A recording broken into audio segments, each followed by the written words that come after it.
You're listening to Financial Advisor Marketing, the best show on the planet for financial advisors who want to get more clients without all the stress. You're about to get the real scoop on everything from lead generation to closing the deal. James is the founder of theadvisorcoach.com, where you can find an entire suite of products designed to help financial advisors grow their businesses more rapidly than ever before. Now, here is your host, James Pollard.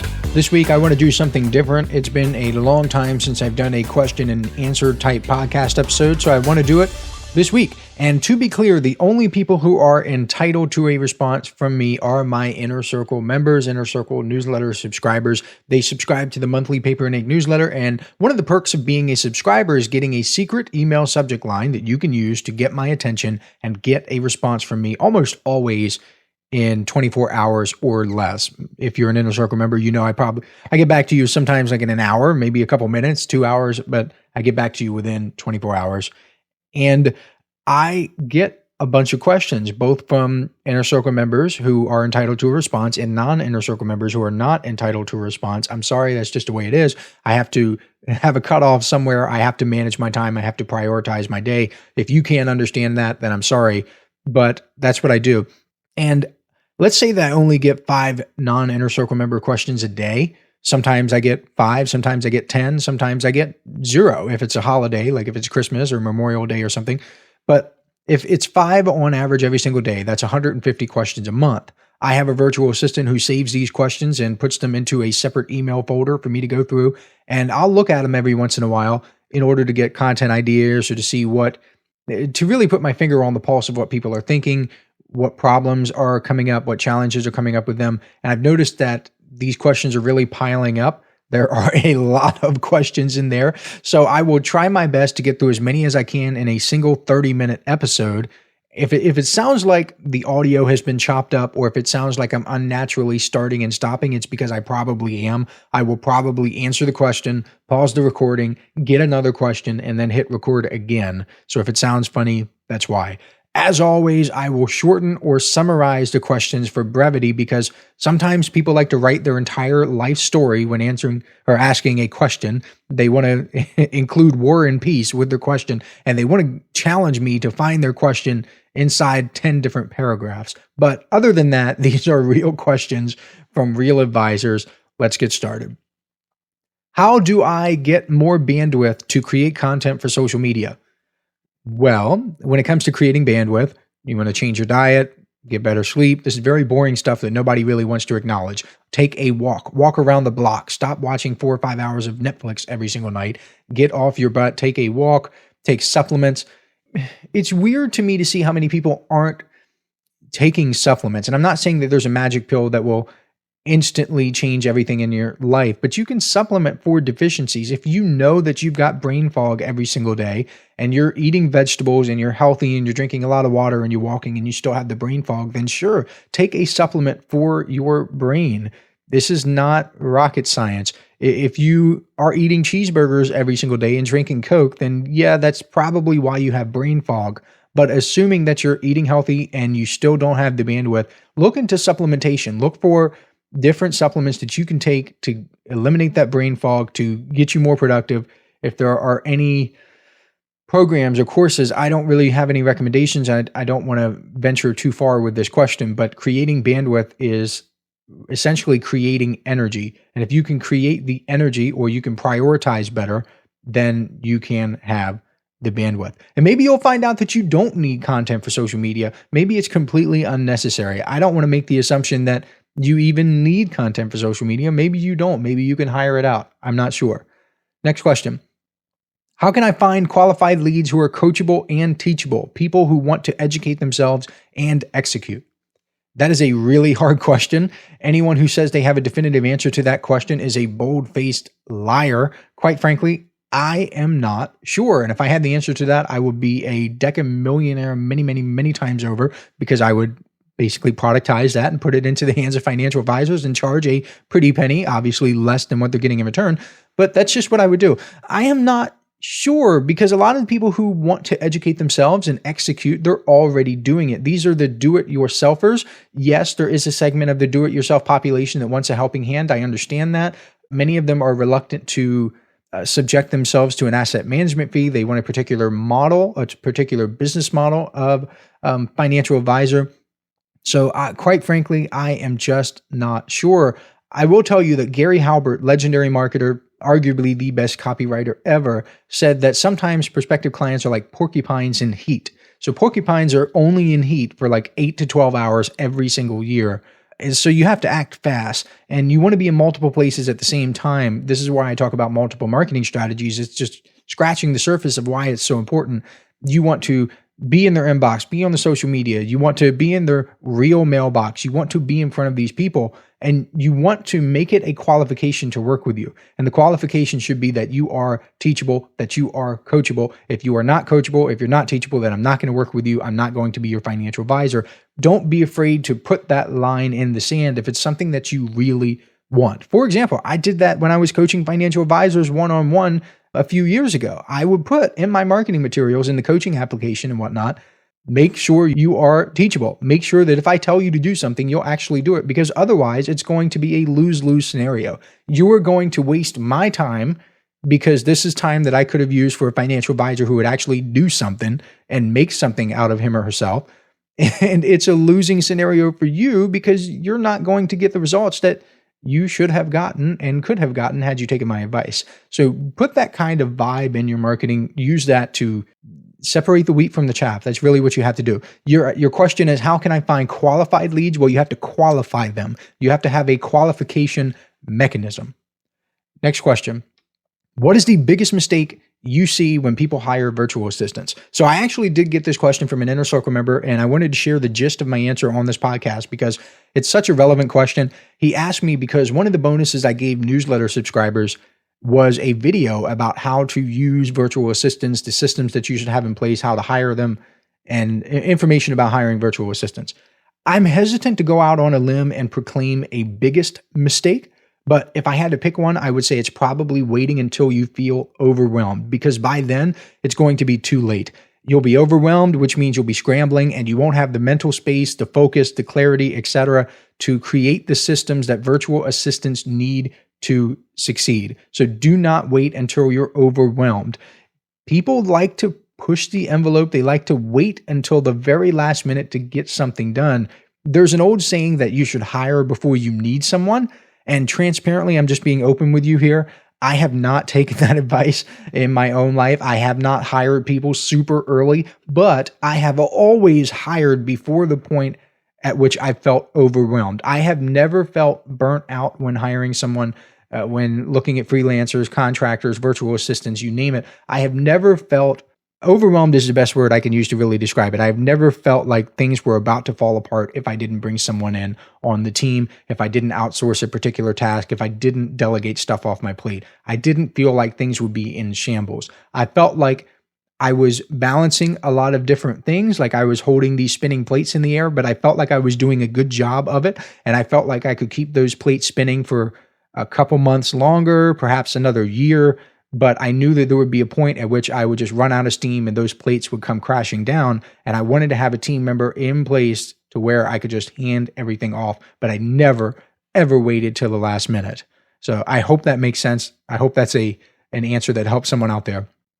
Next question is, how do I go from being a generalist to a niche-focused financial advisor? I've covered this many times in the podcast and my daily emails. If you haven't subscribed to the email list, go to theadvisorcoach.com/57, the number 5 and the number 7, that's 57.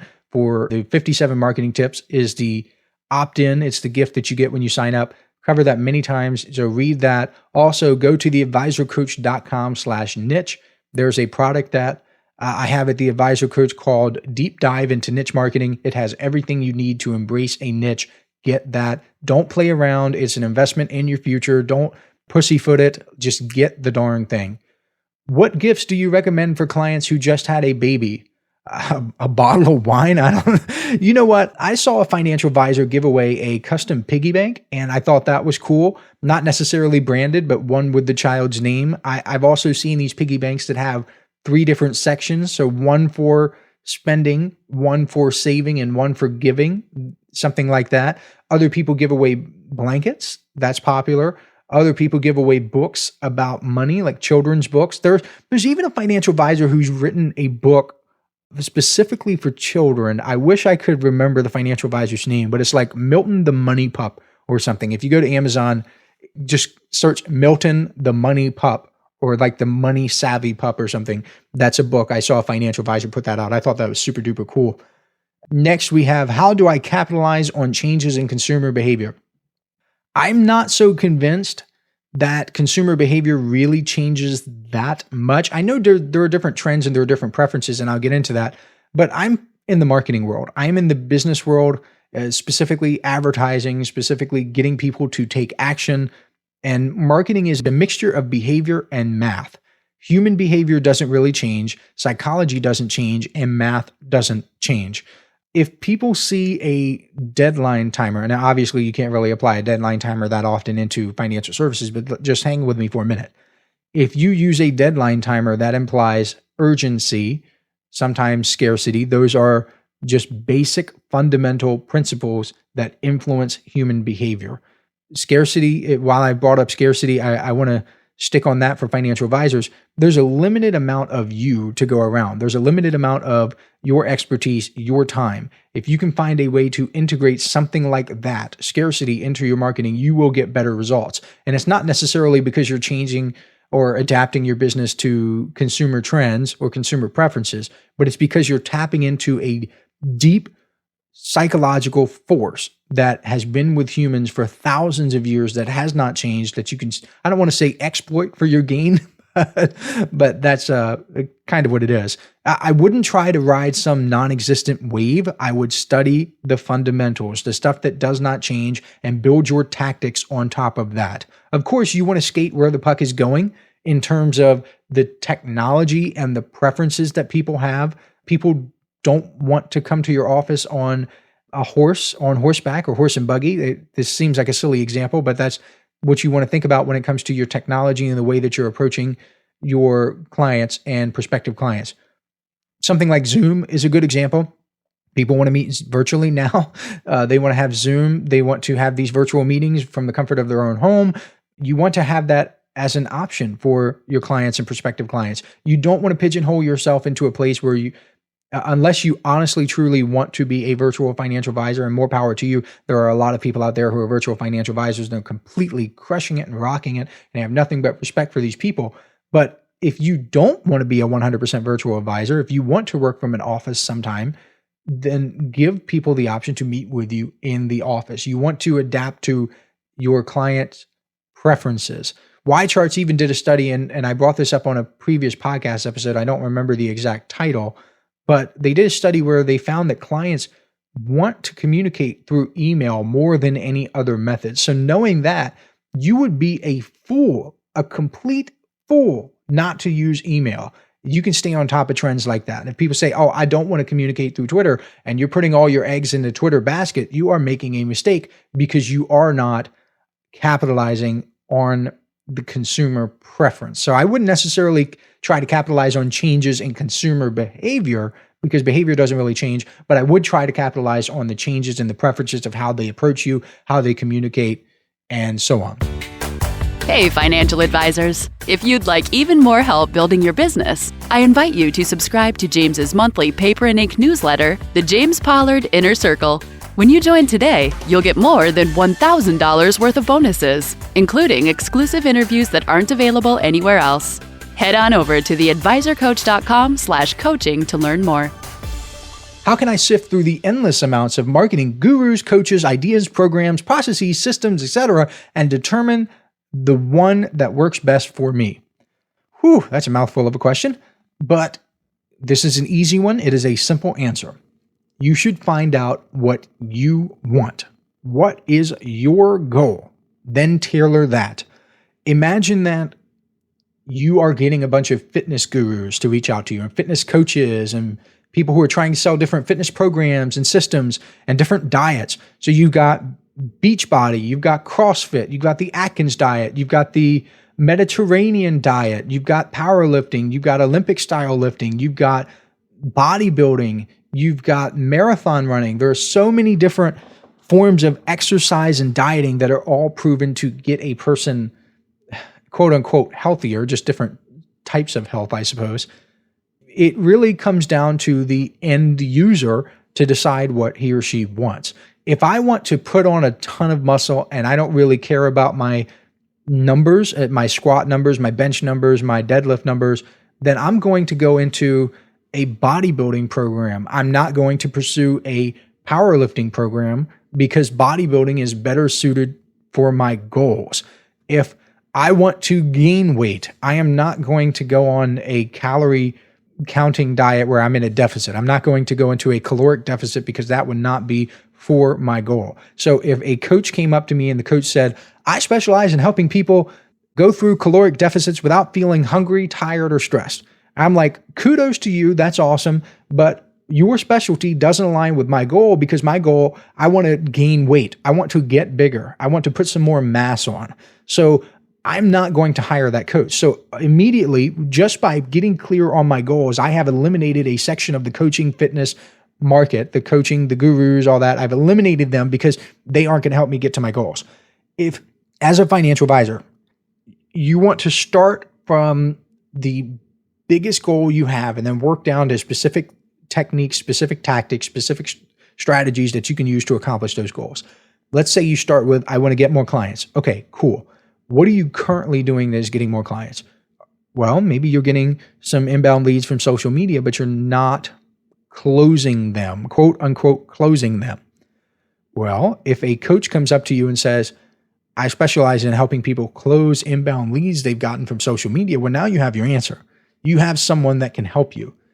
For example, I have the email marketing system, Appointments on Autopilot. That's not for a lot of financial advisors. Some financial advisors just do not want to go with the data, even though they see that email marketing has an average return on investment of 4,400%, 3,800% if you read certain studies, but still it's up there. It's like, it's pretty significant. And even though clients and prospective clients have indicated that they want financial advisors to communicate with email more than anything else, if it just isn't in the cards for them and they just don't want to do it, then I am not the right person for them. And also, I would say that 99% of advisors don't really need coaching or mentoring. I know that my business is the advisor coach. And yes, I did used to go do one-on-one coaching for financial advisors. That was like the main thing I offered. But most people just don't need it. You don't need a freaking coach. You don't need a mentor. You don't need someone to hold your hand through all this BS. You just need to get off your butt and do the work. And the reason I say 99% of people don't need the coach, it's because when you get to the top 1%, then you start to realize that there's a lot of stuff that is sold, not told. You've got to buy your way into the game. And some people may not like that. If you're making like $100,000 right now and you're criticizing someone who is making $1 million and you're like, oh, look at that millionaire just buying another program or buying another course or subscribing to another newsletter. I'm smarter than him. Are you really? Are you really? Because he's making $1 million and you're making $100,000. Like, really examine your life. I know that may sound cocky, that may sound arrogant, but once you are at a level of income or in a level of success like that, if you're in the $1 million mark or the $1 million level, maybe you're in the multi-million-dollar level, you start to realize there's a lot of stuff you're not going to learn online. There's a lot of stuff you're not going to learn from an Amazon book or an Audible book. You're just not going to learn these things because the people who are making several $1 million per year aren't really putting that sort of information out there. And even if they are, it's so hard to find. I think I can count maybe on 5 fingers the real books that are actually written by billionaires, multimillionaires that actually for real get into the actual stuff that they really did. Because a lot of times when you read autobiographies of these billionaires and multimillionaires, I don't want to say embellished, but they certainly stretch the truth a little bit. They gloss over a lot of the things. There's a book called How to Become a Billionaire by Martin Fridson that goes into the things that they leave out, like getting into the politics behind it, getting into the real strategies. Like a billionaire is not going to put into their autobiography the different tax strategies that they've legally used, of course, in order to accumulate their wealth, because that would be boring. The average person isn't going to pick up a billionaire's autobiography in order to read about different tax strategies and the intricacies of how they accumulated their fortune. They want to learn something sexy. They want to say, oh, I just built this company and I hired these employees and it was so hard, but I overcame. And it's just a feel-good story, right? They're not learning the itty-bitty nitty-gritty stuff like life insurance, like real estate, like diversification in business, like hiring the right way, because it just doesn't sell books. It doesn't sell programs. I know that sounds counterintuitive, that the person who is in the top 1% of human beings would actually need coaching more than anyone else, but it is true. Next question. Do you have any recommendations for WordPress developers? Not really, but I recommend learning the ins and outs of your website so you know how to make updates as needed and so you're not caught with your pants down. I have heard horror stories of things going wrong and financial advisors wishing they could have phone support or something with their web design company, and it turns out that they freak out, something goes wrong on a Friday night, and they freak out because they can't get in touch with anyone, and 2 days go by and they're just pulling their hair out, and it turns out that it's an easy fix that they could have done themselves. Get that knowledge. Learn about your website. If you're using a tool, you should learn how to use it.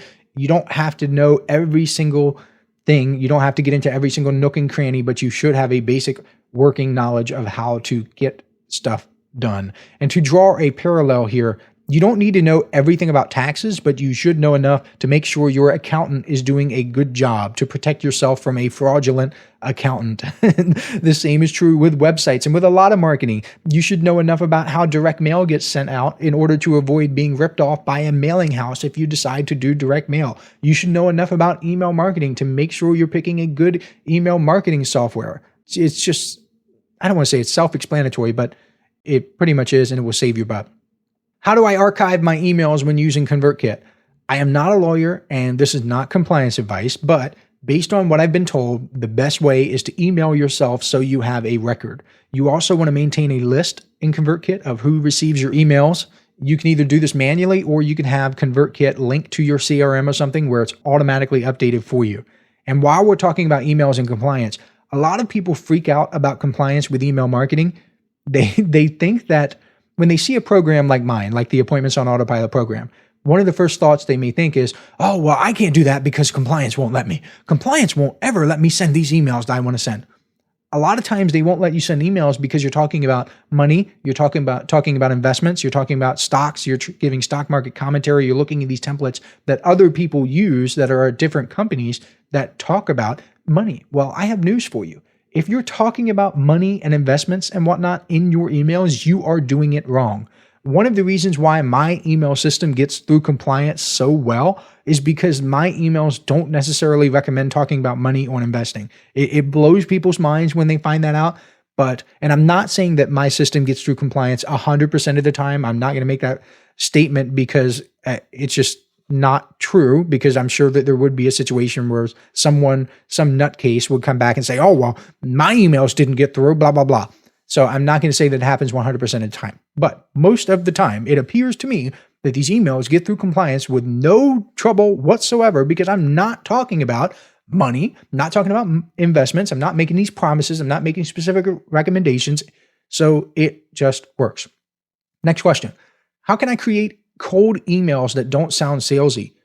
Ask a question. Use them as a conversation starter.